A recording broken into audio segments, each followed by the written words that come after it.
A questão da queda de Lúcifer no céu é uma questão polêmica. E eu vou mostrar para vocês. Muita gente está perguntando, que já viu no trailer lá o diabo caindo e os dinossauros morrendo. Como é que é isso? Eu vou explicar para você. Essa é uma ideia, eu particularmente não faço parte daqueles que acreditam nisso, tá certo? Mas há essas duas vertentes no cristianismo. Vou apresentar as duas e você escolhe qual que você quer acreditar, tá bom? Existe uma ideia chamada Gap Theory, ou teoria da brecha, teoria do intervalo. Essa teoria acredita que Gênesis capítulo 1, versículo 1 e 2 tem um intervalo entre os dois versos. Que diz assim: no princípio criou Deus os céus e a terra. A terra, porém, era sem forma e vazia, havia trevas sobre a face do abismo. Então eles leem o seguinte: esse no princípio criou Deus os céus e a terra era perfeita, bonitinha. Mas alguma coisa aconteceu que a terra se tornou caótica. O que aconteceu? E só depois que a terra se tornou caótica que Deus falou: haja luz, e começou a criar a semana da criação. Então, segundo essa teoria do intervalo, da brecha, Deus criou o mundo com seus seres, houve uma destruição desse mundo, e na semana da criação de Adão, Deus, na verdade, recriou o mundo.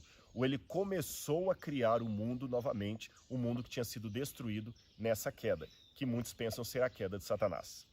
O primeiro que colocou essa teoria foi um homem chamado Thomas Chalmers. Ele viveu no final do século XVIII e início do século XIX. O Chalmers, ele tinha lido muitos livros de geólogos na época, como James Hutton, por exemplo, que diziam que a Terra, enquanto rochas e fósseis, que a Terra teria milhões e milhões de anos.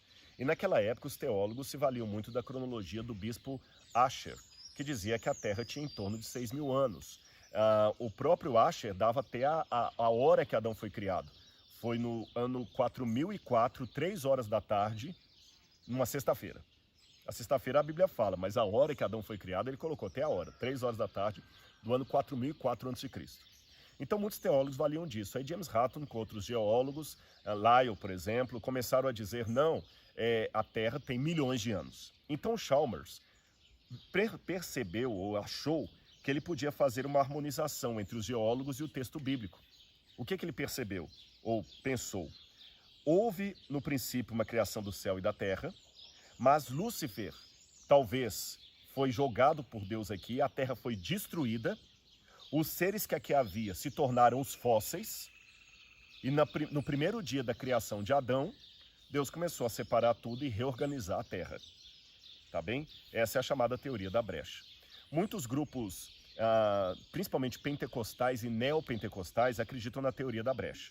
Então, para eles, Adão, quando foi criado, a terra já existia por milhões de anos, havia uma população aqui que foi destruída pela ira de Deus, eles se tornaram os fósseis. E Satanás está solto por aqui, os anjos dele presos no abismo, e os espíritos em prisão, os demônios, seriam almas desses que viveram aqui. Bom, essa ideia foi popularizada por uma Bíblia chamada Bíblia de Scofield, que foi a Bíblia máxima de muitos evangélicos nos Estados Unidos, especialmente da linha pentecostal e neopentecostal. Porém, hoje, muitos pentecostais estão questionando a teoria do intervalo. Por exemplo, eu tenho uma lição da escola dominical, da CPAD, da Casa Publicadora das Assembleias de Deus, que diz que não tem base bíblica acreditar na teoria do intervalo. Eu, Rodrigo, particularmente, eu não acredito na teoria do intervalo por algumas razões, que eu vou apresentar para vocês. A primeira delas é a seguinte: quando você vai para 1 Coríntios 15, 22, Romanos capítulo 5, verso 12, em ambos os textos, Paulo fala que Adão introduziu o pecado no mundo. Que Adão foi o primeiro a introduzir o pecado no mundo e que a partir de Adão todos pecaram. Ora, se foi a partir de Adão, então não houve nenhuma rebelião no mundo antes que trouxe o pecado pré-adâmico. Senão Adão não seria o primeiro a introduzir o pecado no mundo, ele já seria o segundo. Tá certo? A outra dificuldade que eu tenho com esse texto é quando você vai para 2 Pedro, capítulo 3, versos 5 e 6, ali Pedro diz que o primeiro céu e a primeira terra, que a primeira terra foi destruída por um dilúvio. E esta terra vai ser destruída pelo fogo na volta de Jesus. Então Pedro deixa bem claro nesse texto que há duas terras, Uma destruída pela água e outra destruída pelo fogo no futuro, que será destruída pelo fogo. Não há uma terra prévia. Então esse silêncio de Pedro, de uma terra pré-adâmica, também conspira contra isso, tá certo? Outro problema é que dificilmente antes de Chalmers nós encontramos qualquer pessoa que defendia a teoria do intervalo. Então eu particularmente, com esse silêncio bíblico e outras coisas mais, não vejo muita base bíblica para acreditar na teoria do intervalo. Bom, Rodrigo, se não foi assim, para você, quando é que Lúcifer foi arremessado do céu? A imagem, que já até apareceu no trailer, de Lúcifer caindo do céu como fogo, ela tem base bíblica. Porque Jesus fala em Lucas, capítulo 10, verso 17, eu via Satanás caindo do céu como um raio. Algumas traduções dizem como um relâmpago. Então a imagem de Lúcifer sendo lançado do céu como um raio, relâmpago, faz sentido. Aliás, uma notinha aqui, Lúcifer é um nome que não aparece também na Bíblia. É uma tradução do latim Luciferus, Lutíferos, que significa portador de luz. Mas sobre isso eu falarei num outro vídeo, tá bom? Aliás, o nome diabo, que é um dos apelidos do anjo caído, diabo significa em grego justamente isso, diabalos, balus. Balus, dia através de, balus, lançado, arremessado. Da palavra balus, vem a palavra balística, bala de revólver, tá certo? Aquilo que é arremessado. Então, diabalos, aquele que foi arremessado através dele. Então, ele realmente foi arremessado do céu como um raio, como um relâmpago. Agora, quando isso aconteceu? Bom, se Jesus diz, eu via Satanás caindo do céu como um raio, então isso pode ter sido da queda dele. Como ele tentou Adão e Eva já na forma da serpente, esse arremesso dele do céu deve ter acontecido antes disso. Só que, quando eu vou para o livro de Jó, no comecinho do livro de Jó ali, diz o seguinte, quando os filhos de Deus foram comparecer perante o Senhor, veio também Satanás entre eles.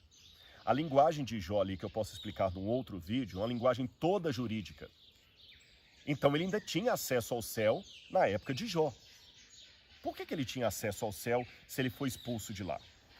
A interpretação que a gente tem é o seguinte, quem deveria ser o representante da terra nas celebrações, nas convenções celestiais? Resposta certa? Adão e Eva, certíssimo. Mas quando Satanás, a serpente, convenceu Eva e depois Adão a comerem do fruto proibido, foi mais do que desobedecer a Deus. Eles passaram a jurisdição do mundo para as mãos do diabo. O diabo passou a ser o dono desse mundo.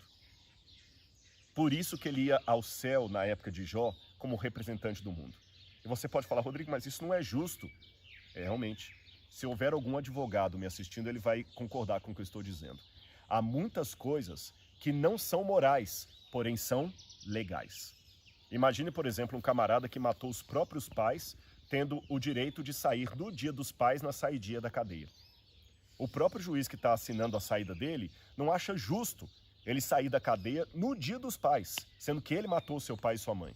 Mas legalmente ele tem o direito.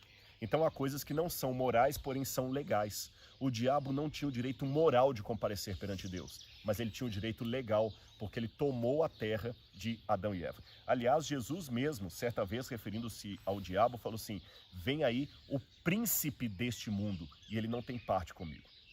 Para Jesus, chamar o diabo de príncipe desse mundo, é porque ele realmente estava com o príncipe desse mundo, o soberano. E quando é que o mundo deixou de ser do diabo e ele perdeu de fato o acesso como representante da terra? Muito bem. Quando Jesus morre na cruz do Calvário e o véu do santuário se rasga, naquele momento o diabo perde o direito, porque o que Adão perdera na queda, Cristo recuperara na sua morte expiatória. Por isso que a Bíblia fala, o mundo e o reino se tornaram do Cristo e do seu povo escolhido. Nós temos o reino porque Jesus o recuperou.